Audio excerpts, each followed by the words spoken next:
Dor no joelho por osteoartrite, um problema que afeta muita gente, né? E aí surge uma sigla que está na boca do povo. PRP, ou plasma rico em plaquetas. Parece promissor, mas, vamos ser sinceros, tem muita confusão e promessa no ar. A ideia aqui é justamente cortar esse ruído.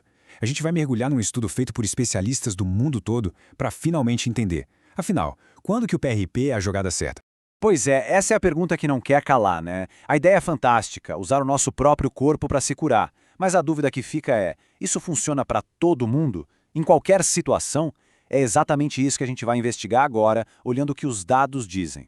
Tá, mas antes de mais nada, o que é exatamente esse tal de PRP? Bom, de forma bem simples, imagina que é como pegar um super concentrado de cura do nosso próprio sangue. Funciona assim, a gente tira um pouquinho de sangue, igual num exame normal, e aí esse sangue vai para uma máquina que separa e concentra as plaquetas. E por que as plaquetas? Porque elas são riquíssimas em fatores de crescimento. Aí, esse plasma super concentrado é injetado de volta lá no joelho para dar aquele empurrão e acelerar a recuperação natural do corpo. Então, com tanta informação desencontrada por aí, tanto disse-me disse, era mais do que necessário ter um guia claro, né? E foi justamente para acabar com essa confusão que um grupo de especialistas resolveu se juntar. Vamos ver como eles fizeram para colocar ordem na casa? E olha, não estamos falando da opinião de um médico isolado, não. O que temos aqui é um esforço conjunto de duas gigantes da área, a ESK e a ICRS, que são referências mundiais em traumatologia esportiva e regeneração de cartilagem. Ou seja, a nata dos especialistas se reuniu com uma missão bem clara: criar um guia prático baseado em ciência para acabar com o achismo. E para chegar nesse consenso, o trabalho foi pesado.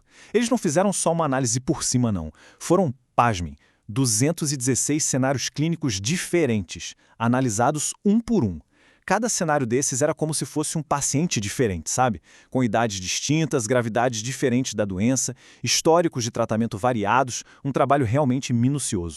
Mas como eles organizaram esses 216 cenários todos? Bom, eles olharam para 5 fatores-chave. Primeiro, o histórico da pessoa.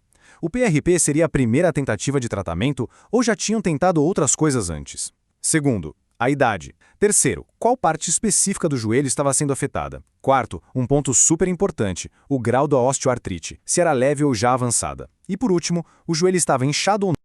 Certo, depois de toda essa análise super detalhada, qual foi o veredito? O que essa montanha de dados revelou? Vamos agora aos resultados. E o resultado é bem interessante e revela o tamanho do desafio. Olha só, em quase 39% dos cenários, os especialistas concordaram que o PRP era apropriado. Ok. Em só um pouquinho mais de 4%, disseram que era inapropriado. Mas o número que realmente salta aos olhos é este aqui. Em quase 57% das situações, a resposta foi incerto. É isso mesmo. Isso mostra que, apesar de todo o buzz, a ciência ainda tem um caminho a percorrer para ter todas as respostas. Mas por que tanta incerteza? A resposta está neste número aqui, 91,7%. Esse número enorme é a porcentagem de cenários que ficaram como incertos, quando a pergunta era sobre usar o PRP como o primeiro tratamento de todos. A mensagem aqui é bem clara. Os especialistas não se sentem nada confortáveis em indicar o PRP logo de cara, sem antes tentar outras coisas. Ok, já entendemos a parte da incerteza, mas agora vamos virar a chave e focar onde há consenso. Em que situações os especialistas disseram sim, aqui vale a pena? Vamos dar uma olhada nesse novo manual de instruções do PRP. Aqui a gente tem um resumo perfeito. De um lado, para quem o PRP é considerado apropriado. Para pessoas com até 80 anos, que têm osteoartrite de leve a moderada e, o ponto mais importante de todos, depois que outros tratamentos mais conservadores já falharam. Do outro lado, para quem não é apropriado. Para quem tem osteoartrite já em grau severo ou, como a gente acabou de ver, como primeira opção de tratamento. E só para deixar bem martelado na cabeça, de todos aqueles 5 fatores que eles analisaram, 2 foram os campeões de importância na hora de decidir. O primeiro, o mais importante de todos, foi a gravidade da osteoartrite, ou seja, o PRP tem seu lugar em casos mais leves. O segundo fator mais importante foi o histórico.